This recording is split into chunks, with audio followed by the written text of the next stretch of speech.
This week, we are finishing up the 3-part series that we ambitiously embarked upon. I now, at the end, realize it probably should have been 4 or 5 because I feel like I'm squishing so much information into each week. So it's going to be, again, another marathon and hopefully an exciting and interesting one. Just a quick review. The first week, we looked at all of the historical context surrounding the Rav Soloveicik's decision to write Confrontation, the essay which articulates his stance on interfaith dialogue.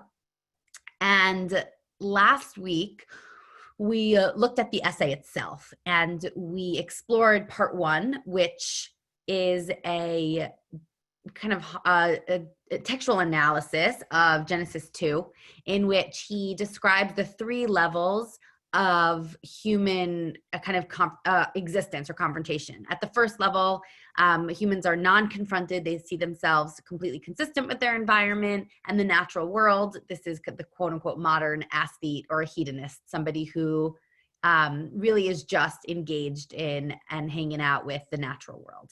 And then he talks about Adam at the second level, at which Adam kind of experiences the normative call. I mean, recognizes that he's not just an animal. There's something that is higher that is expected from him and that he is capable of achieving. And that makes him feel lonely. And that loneliness is only met at the third level when Adam encounters another human, in this case, Eve.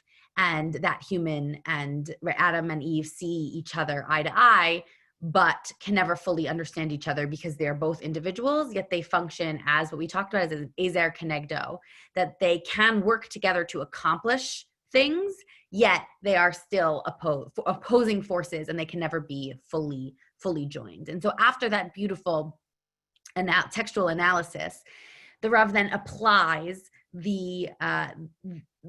it to this modern question of interfaith dialogue. And we talked about how this analysis led him to bring about 3 main categories of objection to interfaith dialogue, at least the interfaith dialogue that he was talking about, which was engagement in conversation surrounding writing Nostra Aetate, the church's document about their perspective on Jews.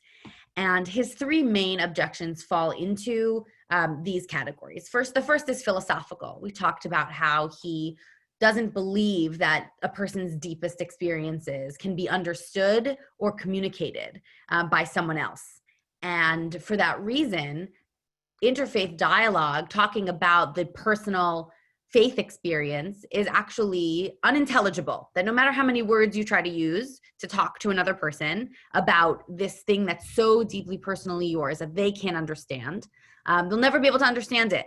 And it's an absurd activity to engage in.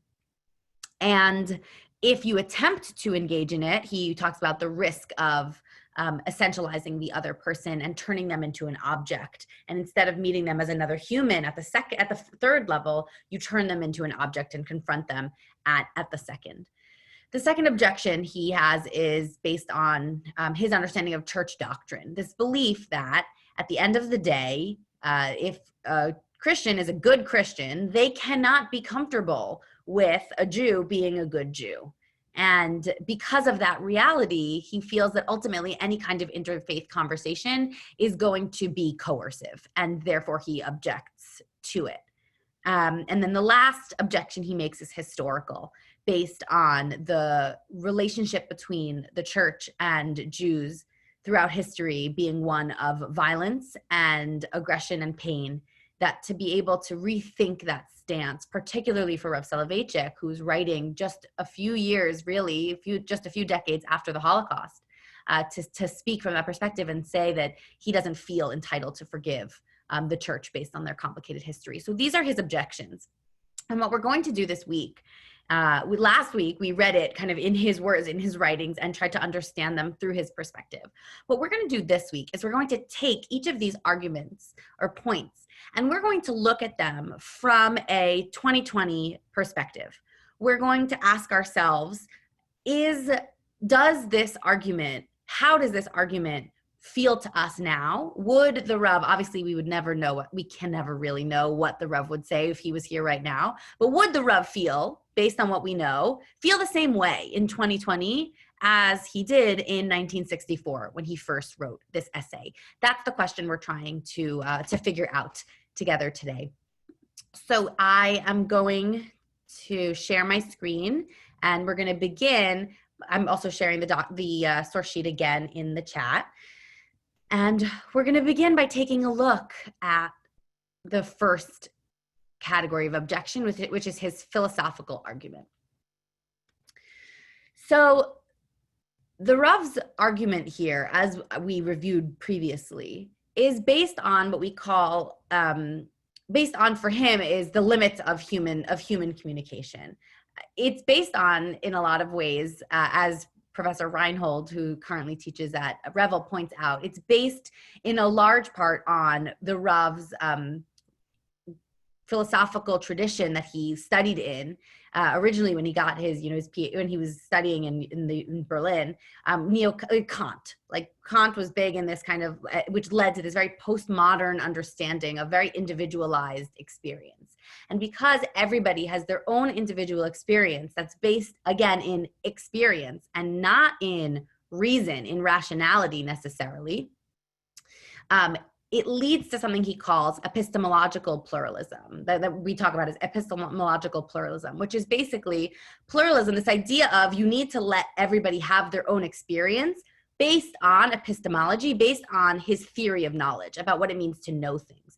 And so it's interesting because the Rav ends up, according to the people who analyze him, ends up basically as a very fascinating pluralist. He essentially says that everyone has their own experience and you can't try to contradict or impose your beliefs on somebody else because these deepest things are only based on what you can know and understand about yourself. The way that this interfaces with the Rav's belief in the bindingness of halacha for every Jewish person, right, is very interesting. And that for that, we'd have to do another class on the halachic man, which we're not going to do now.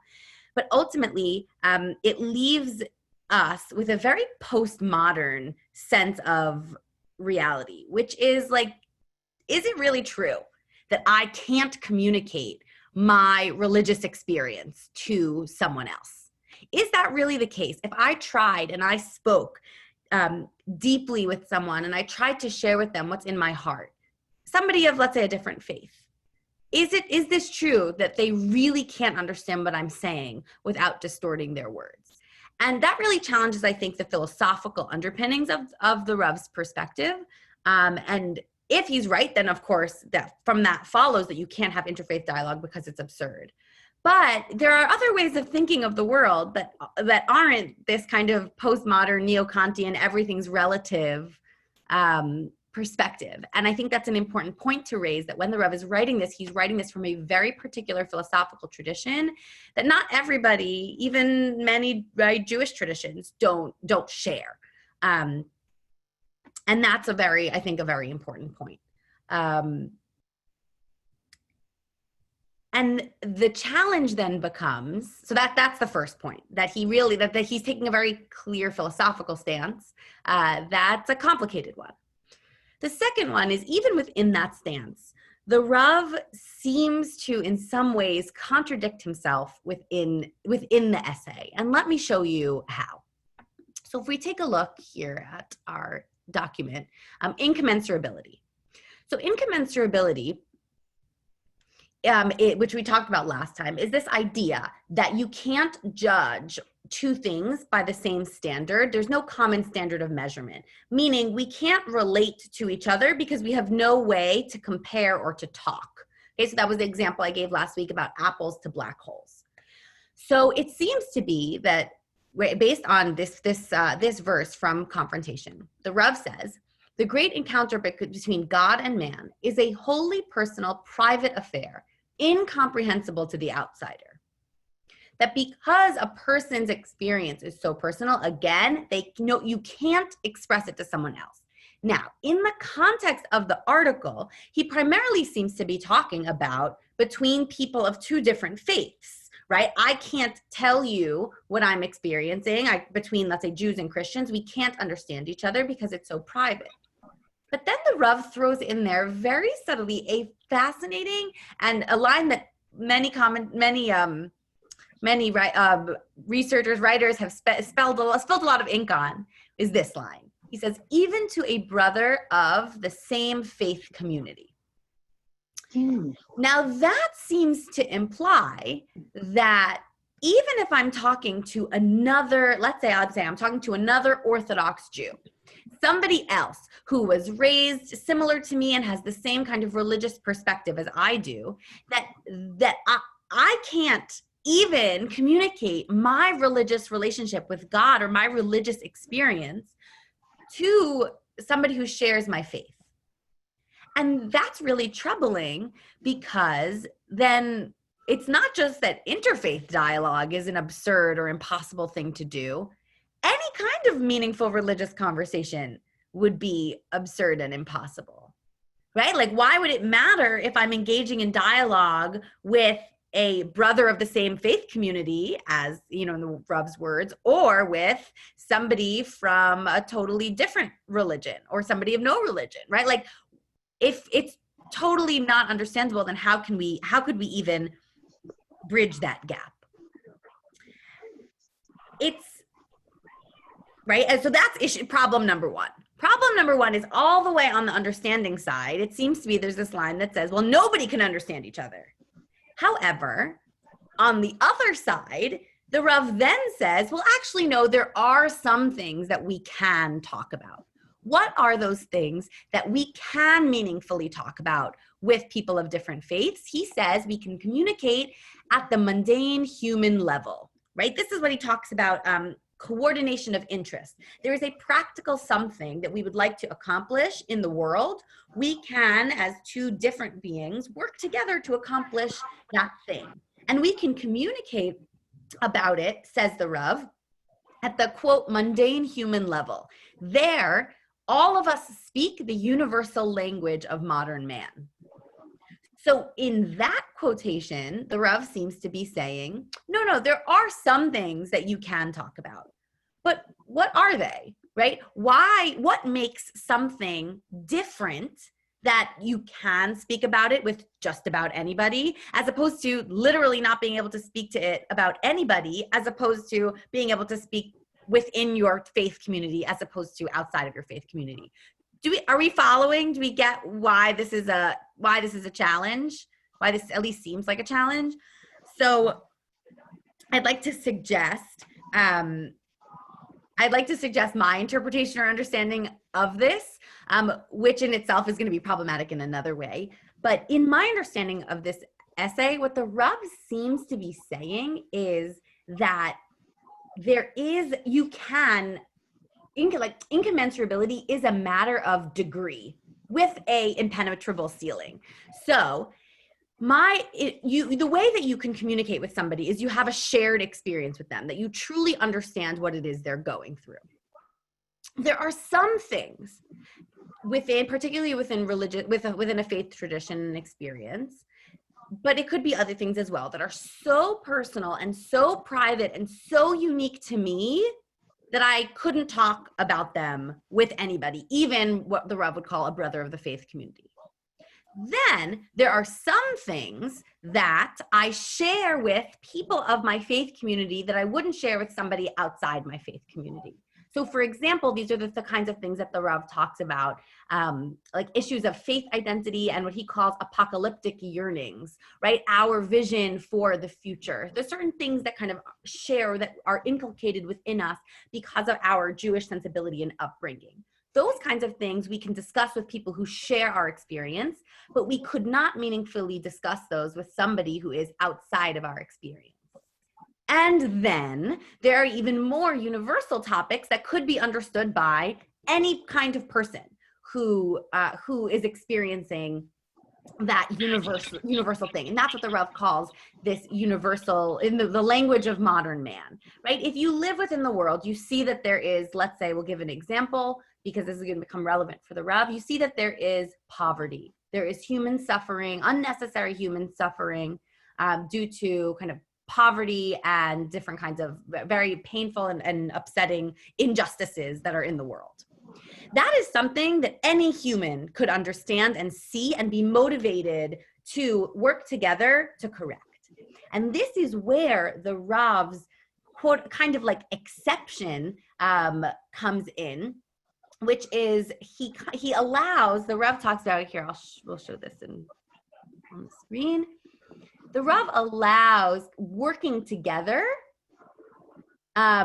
at the mundane human level, right? Oh, sorry, yeah, I didn't, right? To work together to do kind of like social justice work. Like if there is something like human suffering through poverty, it would be okay to work with the other faith groups to accomplish a concrete goal that is outside of you that you share. However, the Rav has a very strong caution here. And that caution is, however, our joint engagement in this kind of enterprise must not dull our sense of identity as a faith community. That he has a concern that were we to engage with people of other faith, even doing something that we personally want for like a real good reason that we all get as human beings is a good thing, we're still a little bit concerned, and we want to make sure that we don't become too influenced. So why is the Rav concerned about that specifically here? And I think it's for the following reason. Since there are these levels of understanding, that there are some people you can understand better than others. And the way you understand them better than others is you have a shared experience with them. The more shared experience I have with you, the more things I will be able to meaningfully communicate with you about. If you engage in meaningful activities, right, that would imply that if I truly, truly engaged meaningfully with somebody of a different faith for an extended period of time, that I actually then might be able to really understand where they're coming from a faith perspective. And if somebody from a different faith really like studied the Jewish community and joined the community and acted, right, like a Jewish person and really got what it meant to be Jewish, that maybe then I would all be able to bridge this philosophical gap and meaningfully be able to communicate with them. And in fact, this is a strain of modern kind of academic interfaith study. It's called comparative religions. And one technique of comparative religions right now that is kind of the thing in vogue is something called religious hybridity or multiple religious belonging. It's somebody who chooses to be fully immersed in two different faith communities so that they can really compare the two or speak from both places with a real sense of knowledge. And that seems to be a real risk of the implication of the Rav's philosophical stance, that the only way I could talk to somebody or about somebody is if I really understood their experience. Oh, so maybe I should go and understand their experience. That's the concern that the Rav has in saying that we, if we choose to engage in activities with people of different faiths for what we call these mundane reasons, which we're going to problematize in one moment, that through that extended engagement, that actually might lead to a weakening of our own identity because we begin to engage in this kind of religious hybridity. So that, like, there's a tension here that the Rav is expressing between maintaining your identity and being able to meaningfully communicate with somebody means experiencing their experience, which might then impact my identity, which is where this concern comes from. A little complex. Does that make sense? Can we get some, yes, questions, comments, concerns? Okay. There's another challenge with the Rav's attitude here in this little discussion about what the things that he permits engagement with. Yes, Vivian. But before you move on, yeah, it's interesting that he has nailed something ahead of his time, and one is advancement of what is it called? The Community for the Advancement of Judaism, which does embrace a number of these interfaith liberal tenets and take them as being Jewish in origin, but they aren't necessarily, although they are compatible.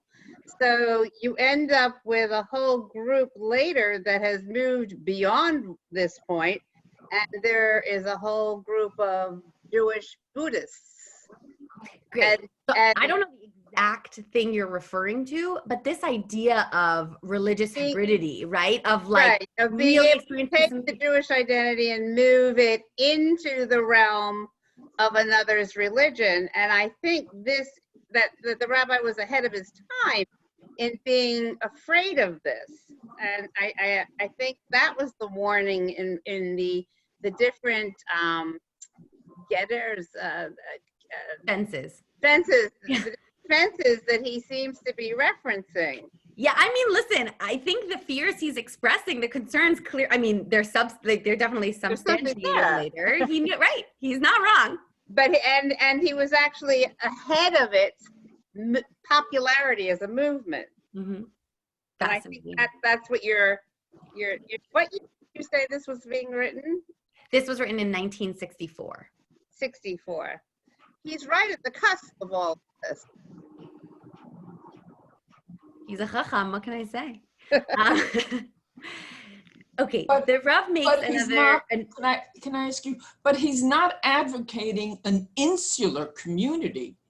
No, and this was very clear when we read last week, when we read the second confrontation. The Rav is very clear that he wants there to be confrontation and engagement with the world, and this kind of like exertion of ability in order to advance the world and society forward, kind of like that is very, very, and that's very important to Rav Soloveichik. But his point is that that confrontation has to stay at the second level, because as what he's going to talk about, it's either absurd or the people we're engaging in dialogue with are incapable of truly interacting with us at the third level. So he's very clear throughout the essay to say that the Jew is called to a double confrontation, to engage with the world and then also to recognize their uniqueness when engaging with other faith communities.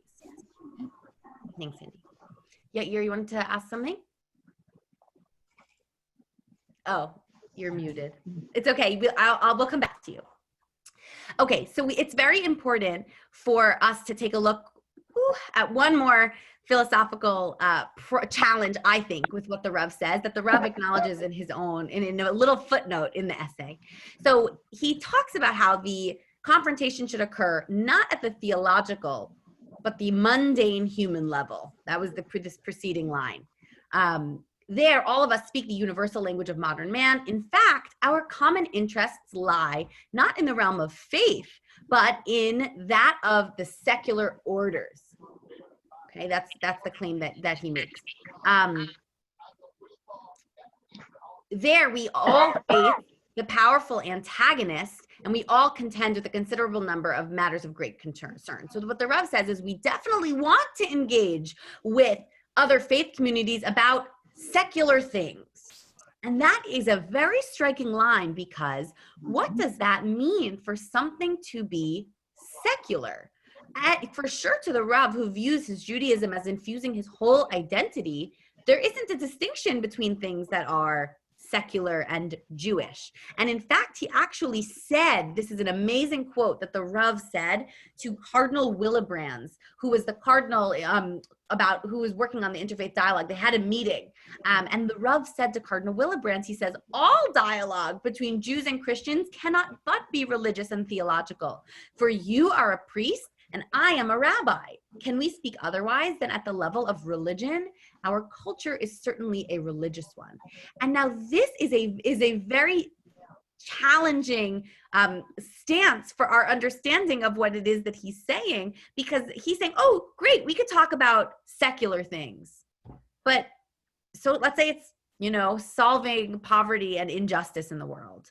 Jews participate in that, not because it's secular, because it's not secular. That's a divine imperative, right? And in fact, the Rav writes in the footnote on this comment, he says, the term secular orders is used here in accordance with its popular semantics, what most people would call secular.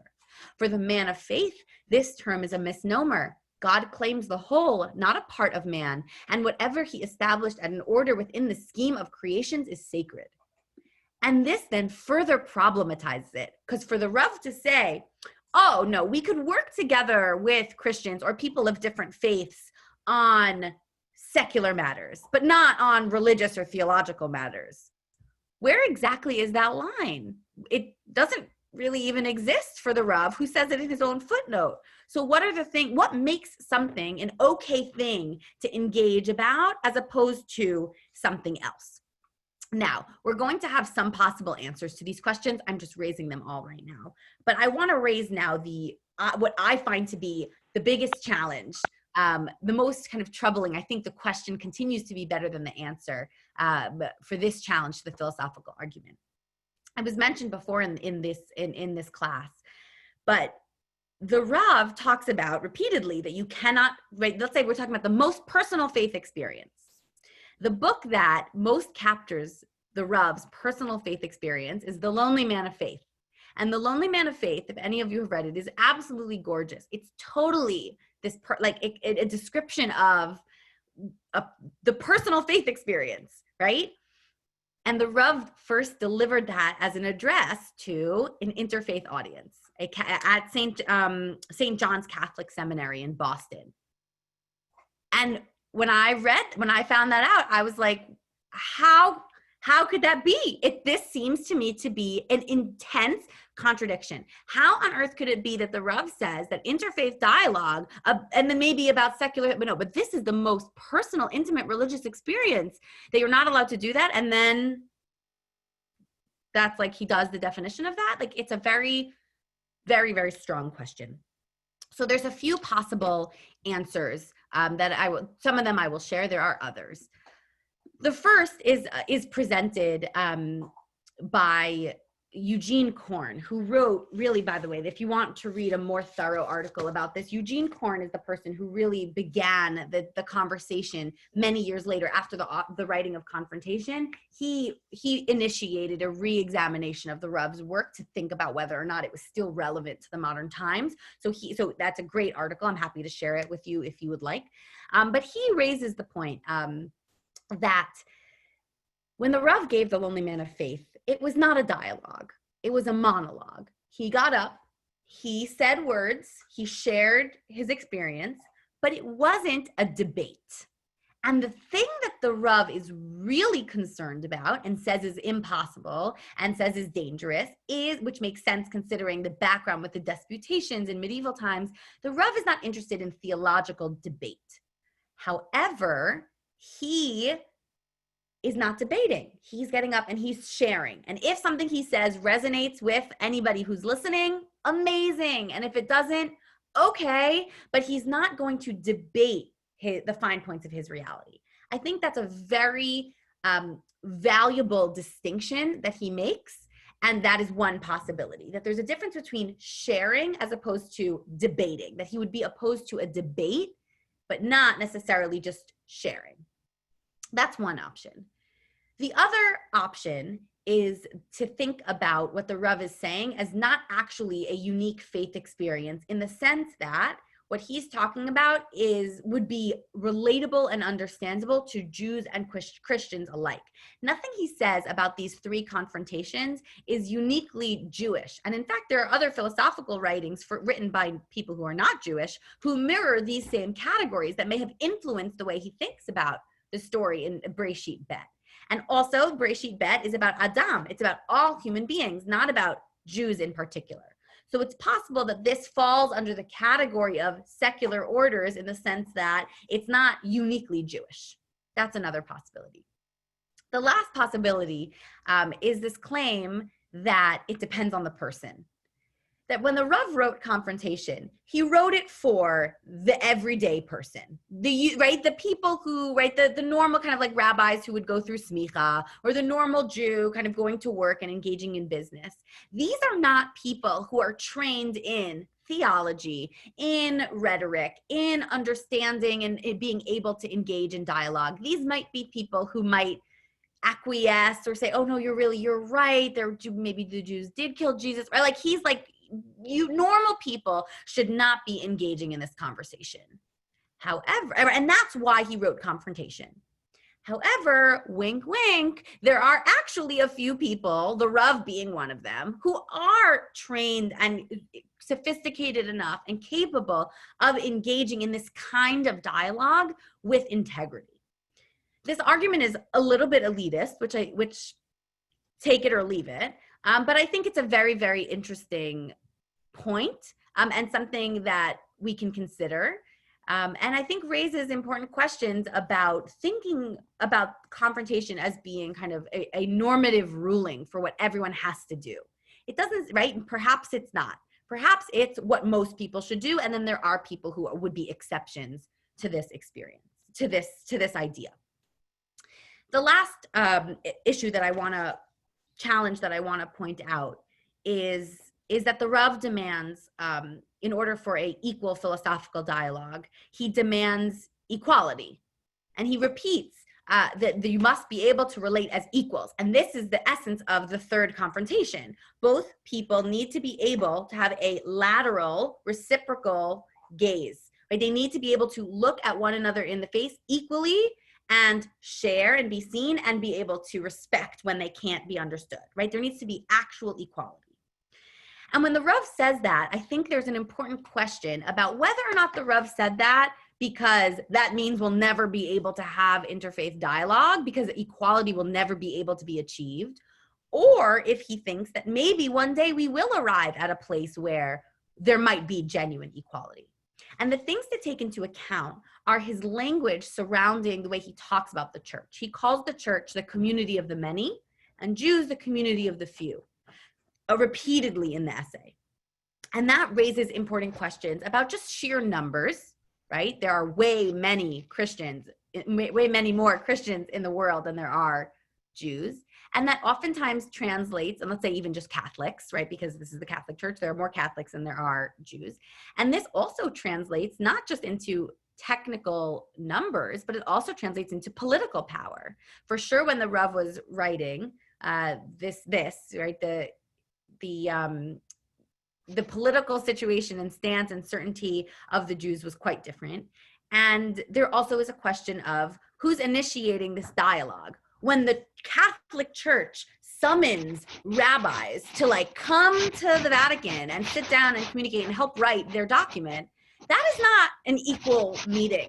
That's you're on somebody else's territory. You're in the center of Catholicism, right? What would an equal meeting look like? And is it possible, considering our historical relationship, which we'll get to in a little bit, is it possible, considering our historical relationship, that we ever could achieve actual equality? And these are the important questions to think about when we think about, well, oh, no, now we're equals. Is that really true? Can we ever, as Jews, engage on equal footing? And also, how is this impacted by institutions? What's different between the Catholic Church having a conversation with Jews of the world as represented by the AJC, right? That's a meeting of two political bodies, one of which is significantly stronger than the other. Does that apply to two individuals?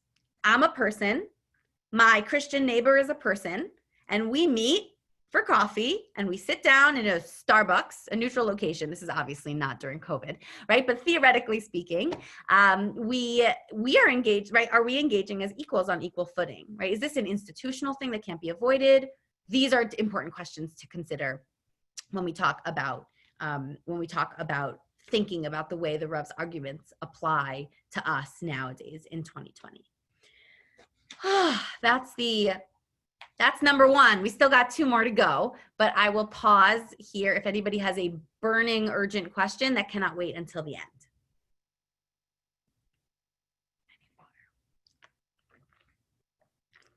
Okay, let's keep going. Linford, is it burning? I just wanted to add, did you see my chat about could you share the article by Korn? Yes, I can. Yes, I'm going to share it after. Okay. Do you have the source sheet? Does everyone have the source sheet? Mm-hmm. Do you have the source sheet? Me? Yeah.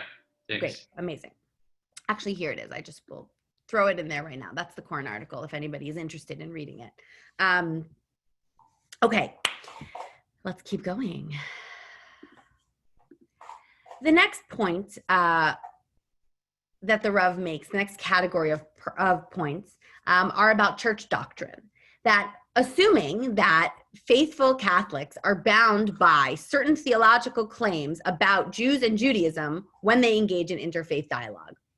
And the issues, which we've mentioned over the course of our time together, so we won't spend much time on them, are issues of exclusivism. This idea, sorry, am I still here?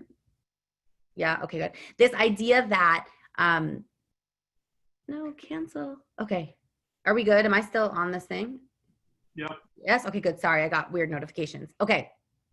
The issues of exclusivism. Exclusivism is the idea that my religion is the path to religious fulfillment. And that is something that the Rav states unequivocally, that Judaism, particularly through halacha, is the way for Jews to be. The second is the issue of supersessionism, the idea that the Christian church has replaced Jews, right, and the old covenant with God, such that Judaism is now completely irrelevant, and the only thing that's relevant is Christianity. That's supersessionism.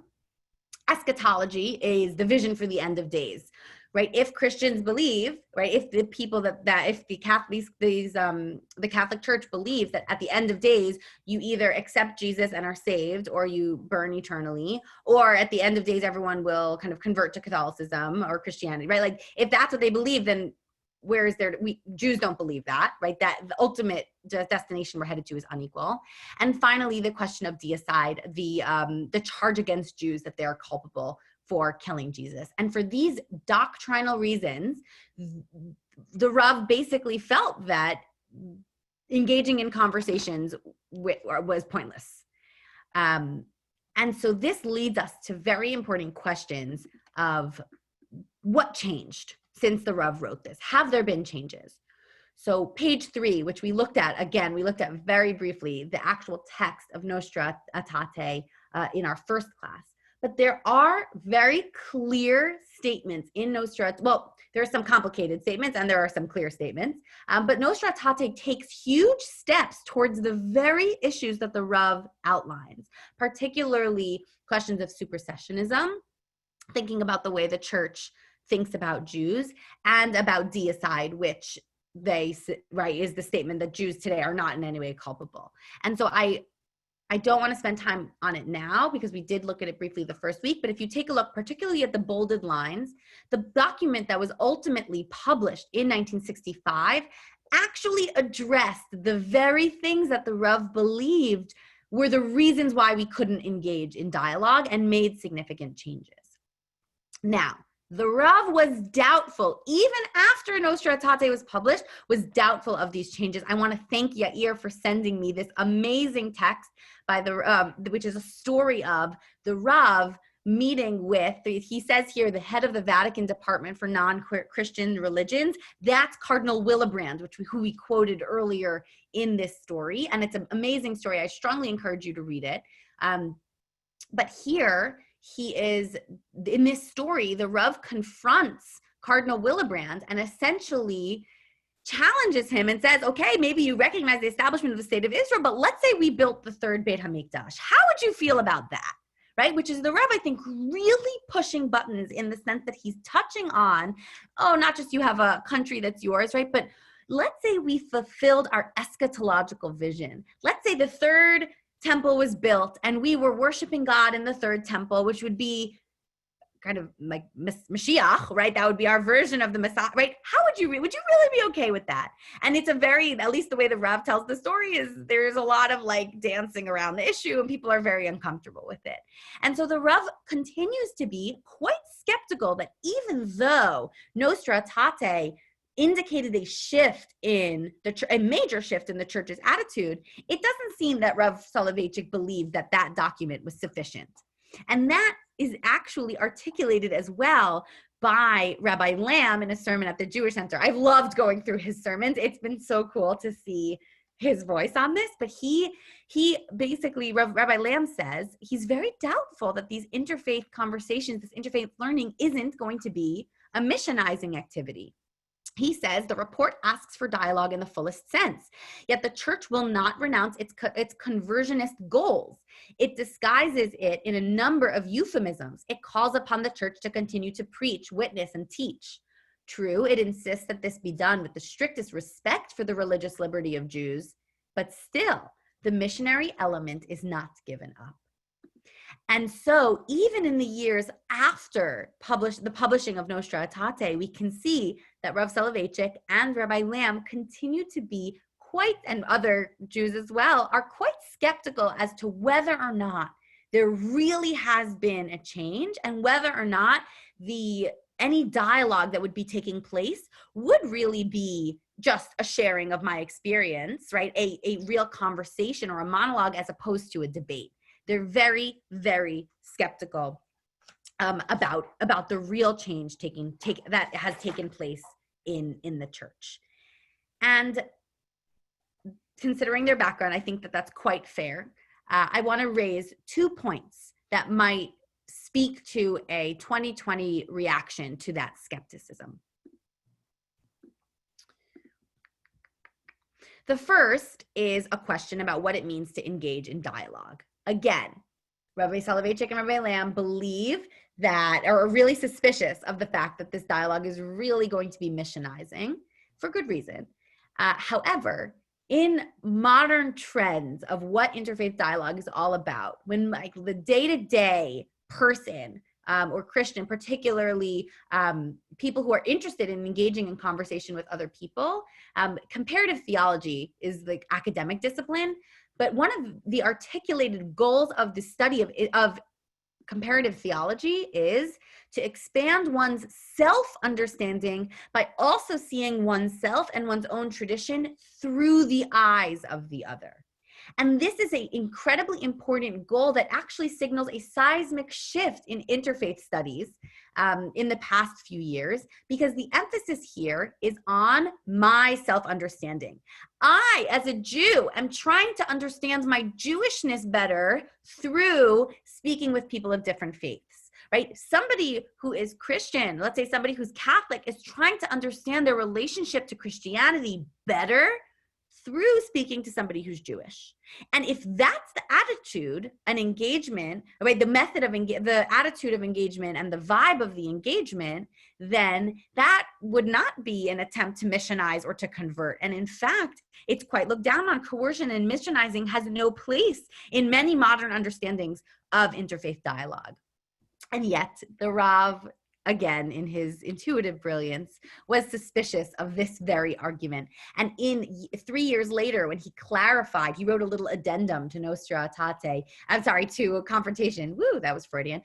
To Confrontation, and he wrote, our love of and dedication to God are personal. Discussion will in no way enhance or hallow our emotions. He is specifically speaking to people who say, oh, I really feel more understanding, or I'm more appreciative of my Jewish experience because I've seen other religions. And the Rev is specifically saying, like, no, that's not how we do this here, which is a very sharp point on his part. And finally, I think it's also important for us to recognize more recent statements by the Catholic Church. Beginning in the 1980s and 1999 and 2002, these are more modern quotations, but they indicate the fact that in the Catholic Church, huge strides have actually in reality been made. Pope John Paul II said that Jews are the people of God, of the God of the Old Covenant, which has never been revoked by God. The permanence of Israel is a historic fact to be interpreted within God's design. It remains a chosen people. Now, that implies that is the opposite of supersessionism. What that basically says is, yes, there is a covenant that God has with Christians, and that covenant is true, while the covenant that God made with Israel still is valid for Jewish people, because God does not regret God's gifts, is the language of Nostra Aetate. Right? This idea of God made a covenant, God doesn't go back on that, he just made another one with us. And that would basically undermine, that idea led to, in 2002, a paper was published by American cardinals, which basically stated that Judaism is salvific for the Jews, meaning Jews who are good Jews can be saved from a Christian perspective by being Jewish. And that basically undermines missionizing. That says that there's no reason to missionize to Jews. And that is the actual current policy of the Catholic Church, that there are no missions to convert Jews to Catholicism. And that's current church policy. Now that's a big shift, right? I understand the skepticism that Rabbi Soloveichik and Rabbi Lamb had in the years following, but at this point we've reached a significant amount of time and the church policy has significantly changed and has stayed different. Now, there's an interesting debate, which we're not going to get into, that involves the previous pope, Pope Benedict, who was a theological and he's a very conservative pope. We're not going to go into it right now, but I'm happy to talk about it after the fact. So if we go back to the Rav's the argument about doctrine, he basically says, listen, this is Christian doctrine. Because of these doctrines, we can't actually engage in a conversation. And yet, my sense is that the church's doctrine actually has changed significantly since the right begun in a large part by Nostra Aetate, but the years following have proved that there has actually been tremendous shift in the church's doctrine. And that really might change the way, at least of this point, change the way we think about the Rev's answer about interfaith dialogue. If you have a question, hold on to it, because I want to use the last 12 minutes to address the historical point, which I find very emotionally complicated. And then I'm happy to stay afterwards to answer any questions that anybody has. So the last argument that the Rav makes, and it's important to remember that he himself grew up in Europe. He remembers his mother telling him to stay inside on Easter because she was scared for his life, right? This is the Rav, right? He came to America, but they lived through the years of the Holocaust and was writing this 20 years later, which is very raw. And the Rav's experience of anti-Semitism is very real. And he feels deeply, deeply connected to his Jewish history that goes back to anti-Semitism, not just in the Holocaust, but in the Crusades and in medieval disputations and earlier. And I think that sensitivity comes out very clearly in the way that he talks about his relationship with history. This question of, okay, can we forgive the past? And the Rav is very clear in his writing that the answer, at least to him, is no. We certainly have not been authorized by our history, sanctified by the martyrdom of millions, to even hint to another faith community that we are mentally ready to revise historical attitudes, to trade favors pertaining to fundamental matters of faith, and to reconcile some differences. And this line stabs me in the heart, right? Such a suggestion would be nothing but a betrayal to our great tradition and our heritage. And for anybody who, I will openly admit, right, my attitude is the only way for things to get better is for everyone to forgive each other, right? That's my gut. That's what my gut tells me. And I want that to be true. And yet I read what the Rav writes, and I could either respond and say, listen, it was fresher for him. It was 20 years after the Holocaust. Maybe he would feel different now. Or I need to ask myself if I am closely connected enough with the pain of my tradition, right? Maybe I should be thinking more about my history and feeling more emotionally motivated by that history and feeling it closer to my heart in such a way that maybe would lead me to not be so forgiving. And that's a hard emotion for me to struggle with. And it really raises this question of, is forgiveness possible? What would it take? And who gets to decide when we can forgive, right? Things that happen to us as a nation, right? Who's that up to? And I think it's really interesting because when the conversation surrounding the recognition of the church's recognition of the state of Israel came about, Rabbi Lamb, I think, said something fascinating in his drasha. He says, and the church, by the way, they're talking about being very against anti-Semitism, but he says, the statement against anti-Semitism by itself is mere words. It is no longer accurate. It is too late for that.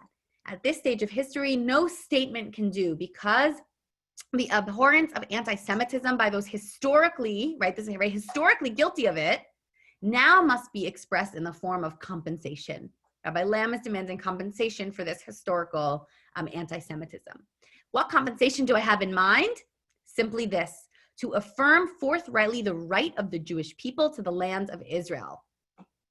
Right? And if you read the rest of it, he speaks about it very, very strongly. But he says the last sentence is so intense. Hence, if they wish to atone for this heinous, age-old sin, they must once and for all acknowledge our unquestioned right to that land.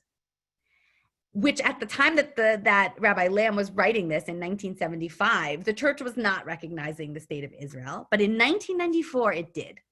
And if what Rabbi Lamb is saying here holds true, he actually viewed the church's recognition of the state of Israel as a, at least small way, to begin to compensate and atone for historical oppression. And so in 1994, when the Vatican does recognize the state of Israel, that holds a tremendous amount of significance for this historical question. Additionally, in 1995, there was a statement by the Catholic bishops of Germany about acknowledging the church's role in and apologizing and trying to do repentance for the Holocaust. A similar statement was in 1997 by the French bishops. They wrote what they called a declaration of repentance. And in 1998, there was a statement by the Vatican entitled "We Remember, a Reflection on the Shoah." And so this idea and this wrestling and this really felt need for reform and rectification of historical wrongdoings continues to be important to the Catholic Church and has improved over time. And that, I think, raises questions about, right, if we're seeing genuine acts of moving towards forgiveness, how long can we not forgive? And I think that's a very actually genuine question, depending on how real and how painfully we feel connected to these anti-Semitic acts that have been perpetrated on our community. The last thing that I want to share with you actually happened July 13th. That was, 2 days ago. I was scrolling through my Facebook feed, and I saw a post by a friend of mine from Divinity School who actually was in this class last week. And it was something she had talked to me about for a while. She went to a school, a Catholic college called Capital University. And she talked about how she spent her time there protesting the name of their mascot, that the name of their school's mascot was the Crusaders.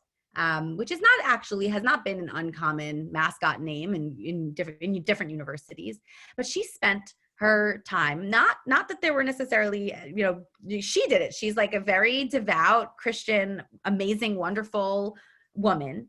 And she spent a lot of her time in college pushing the administration to change the name of their mascot. And if you read that little article, what basically happened 2 days ago is the school acquiesced and they agreed to change the mascot.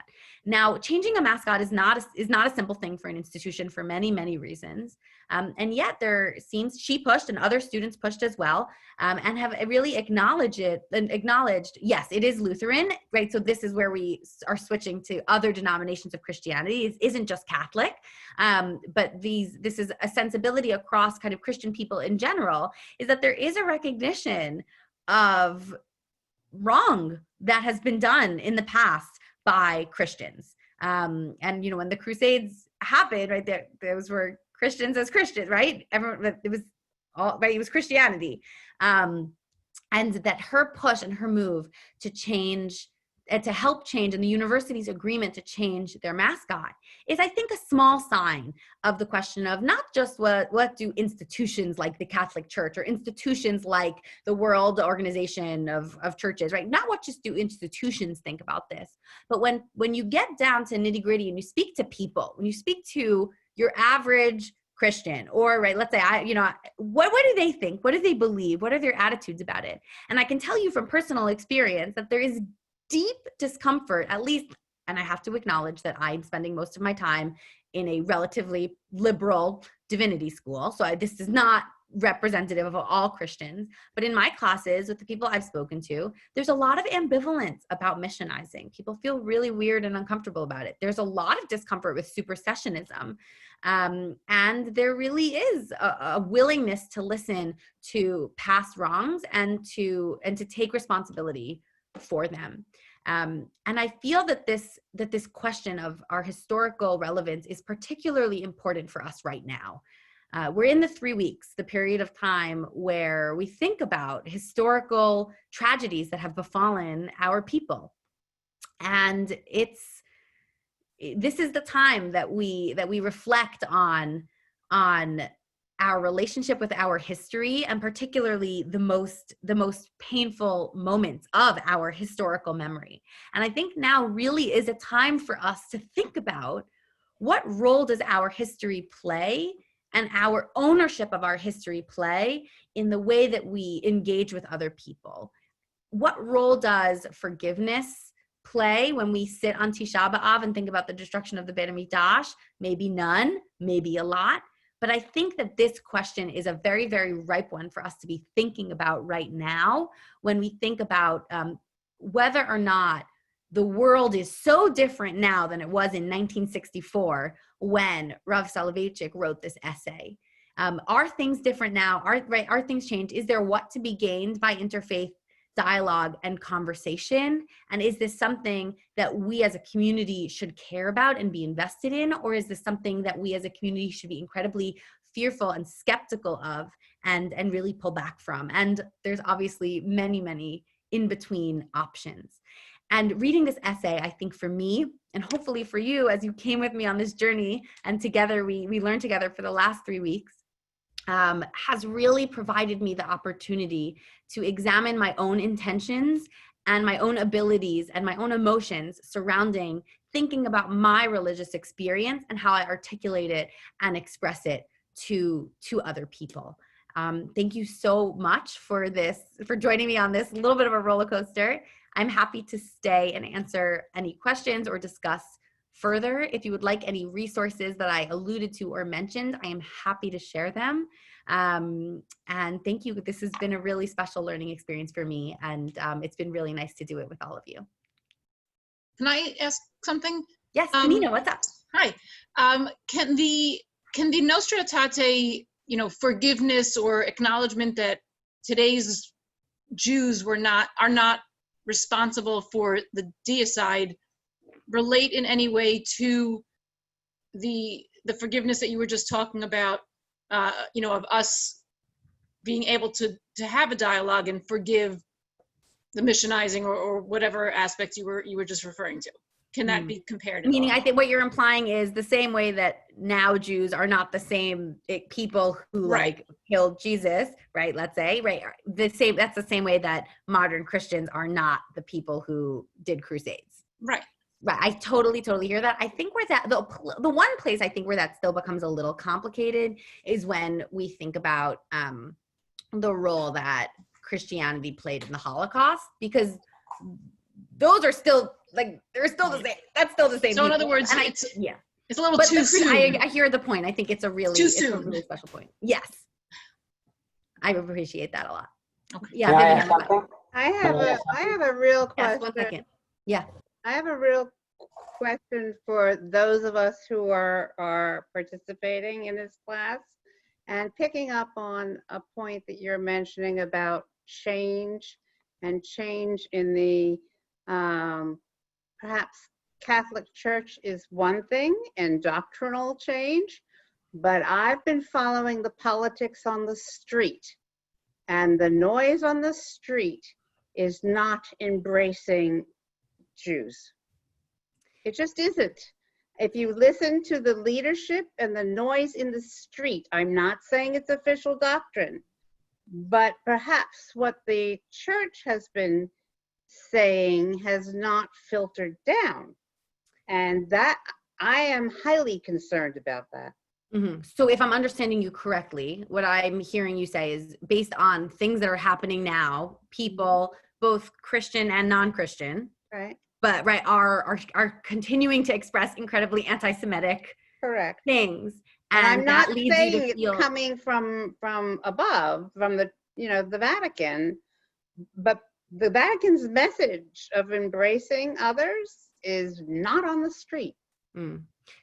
I would agree that it's not with everyone. I would, for sure. And I think that's really hard. And I think that then falls to the same kind of question which I raised before of the difference between institutions, right, and Mhm. institutional stances on things, and then the lived experience on the ground. Just because somebody either says they're a Christian or affiliates as a Christian, that doesn't mean everything that comes out of their mouth is Christian. And so at what point is it religious anti-Semitism, which is, I think, the thing we've mostly been talking about here, and that the church Right. has to take responsibility for and has taken responsibility for, and what's anti-Semitism, right? Religious anti-Semitism is different than, it's a different flavor of anti-Semitism than anti-Semitism on the street. You know, you are parsing terms, or No. I'm speaking about it in a very intellectual way. I totally Right. recognize that the experience of right. anti-Semitism feels like an experience of anti-Semitism, 100%. I mean, we may have tenets in Yahadut that embrace the other and believe in improving the life of the other and seeking to find parallels between us and the other, whoever the other is. But at some point, we have to recognize that that feeling may not be projected back to us. So I agree with you. My only point of distinction, and I do think that this is important, is what of that is coming from a religious place. And I do think that matters, because when we think about what we're holding accountable for, the increase of anti-Semitism, or not even increase, but just the constant existence of anti-Semitism, it does come from different places at different times. And I think it's important. You're parsing religious and political. I am parsing religious and secular. I am. And secular. I am. Like, I don't think that, I'm not sure that the survival of Yahadut allows for that kind of parsing. I think there's a real risk that Jews, contemporary Jews, in their embracing of ecumenicalism, if there is such a word, needs to be based on reality and not wishful thinking. And if there's any lesson that the history of Yahadut has taught us, is that's a very important aspect for all of us to keep in mind. mm-hmm. And I'm troubled by where this leads. I agree with you, and I think you really agree with the Rav. In the 60s, I Yeah. I embraced a lot of what's out there. Mm-hmm. And I'm very fearful of where this is going. I know this has taken us slightly off topic from the Rav, but I think the Rav I think the Rav agrees with on you. the pulse. I think he had his finger on the pulse. Yeah, And Aaron, you wanted to say something? Please. Yeah.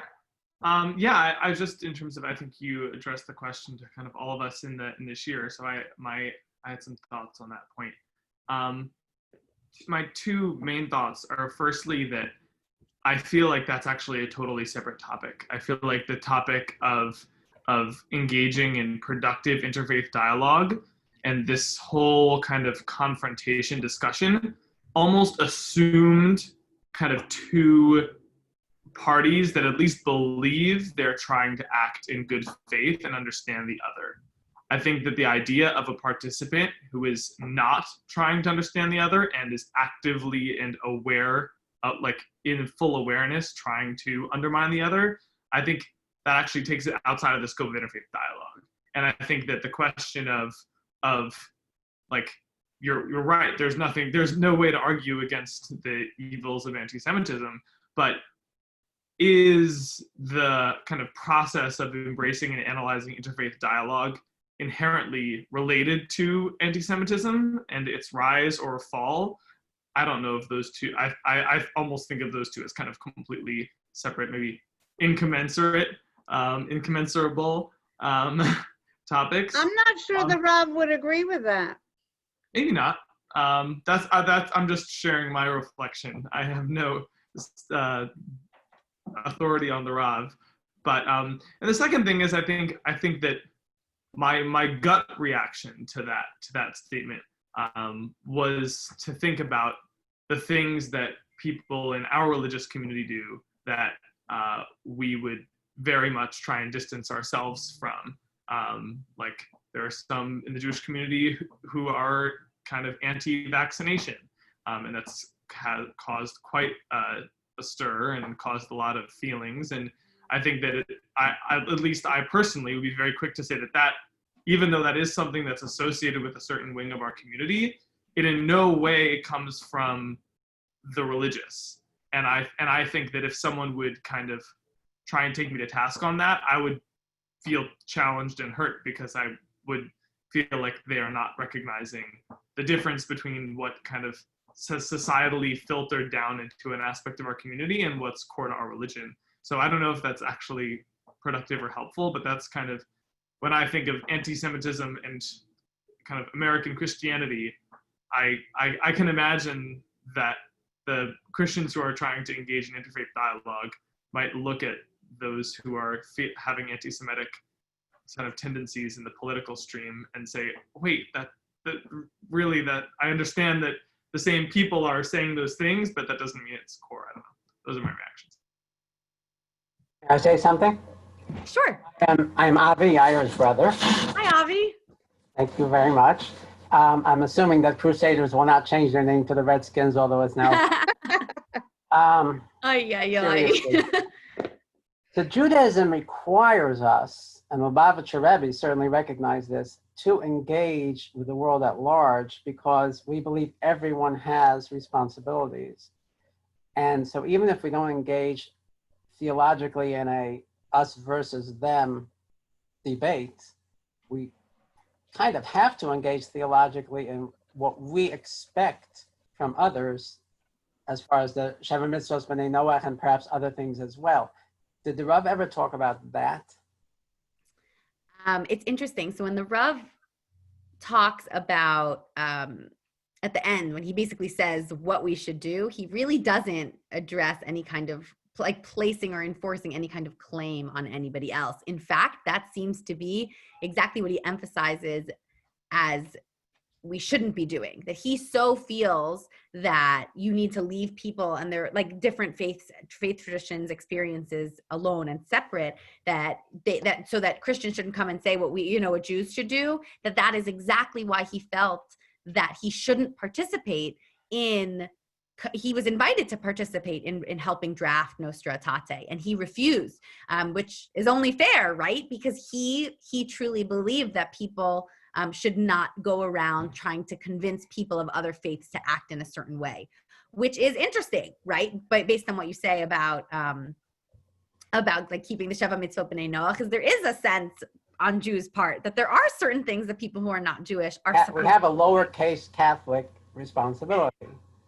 And so I just, unless he perhaps just on a personal level, he wanted people to engage rather than a rabbi priest level, I don't know, but we cannot say that one does not have the opportunity or the obligation when presented with the opportunity to at least advance what we expect from everybody. Right, maybe, or he's making maybe a prudential argument, right? Meaning he's like, realistically, knowing the way the world is right now, I am not going to be effective and will do much more harm than good if I try to start going around telling people, oh, you're not Jewish, but still you have to do these few things, right? Like it might be a practice. I don't know exactly, but I think it's a very interesting point. Well, his good friend, the Lubavitcher Rebbe, had no problem doing that. I think the Lubavitcher Rebbe is, I have to read the book Rebbe, but I know there was some amazing stories about Rav Soloveichik and the Lubavitcher Rebbe, but they were not the same. Yair, what's up?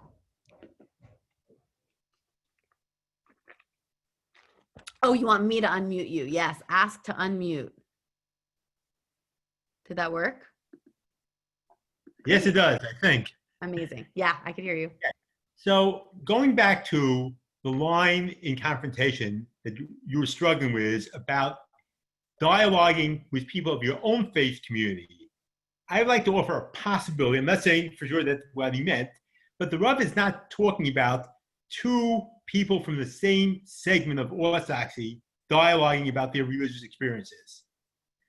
I think he's talking about two people from distinct portions of the community, the Orthodox community and, say, the liberal parts of Judaism, or even in today's terms, how many people in this conversation could engage in a theological discussion about Medinat Yisrael with a member of the Neturei Karta and hear what they have to say, and let's hear what we have to say.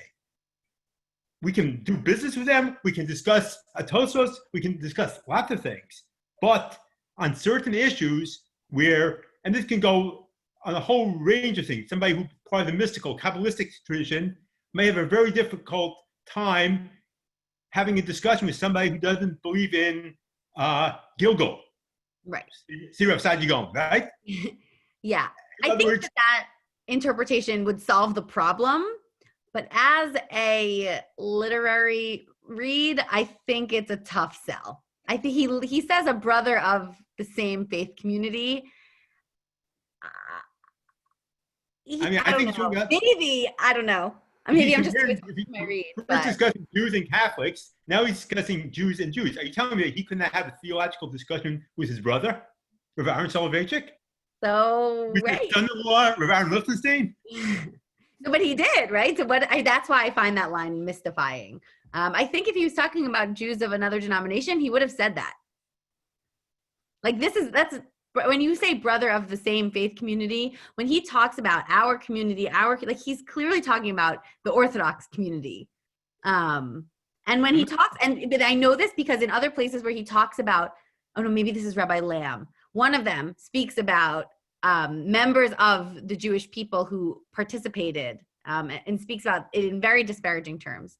And he's very clear. They're very clear who they're talking about. But it might be Rabbi Lamb. But maybe possible. He does also say how personal everyone's religious viewpoints are, even if you're within the same stream, no? Well, that's interesting because if you go to the first half of the essay, he's talking about Adam as an individual person, right? And when he describes the experience of the third level confrontation, he's talking about it as individuals. That's very clear.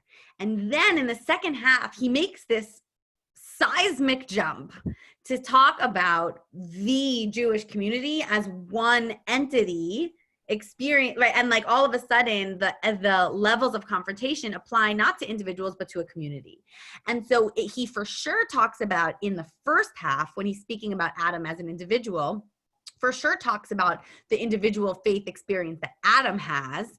And so then it becomes this really challenging question to figure out of like, when is he talking about an individual and when is he talking about a group?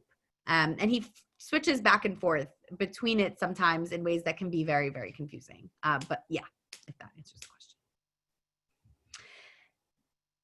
It is 9:15. I don't want to keep anybody. Have a great night. And yes. So good to see everyone. Good Shabbos. Thank you so much. It was great. Thank you. Thanks so much. It was great. Thank you very much. Thank you very much. Hi, Marilyn. You take care. Take care. Bye. Thanks, Sora. See ya. Bye, Lynn. We'll talk soon. Okay.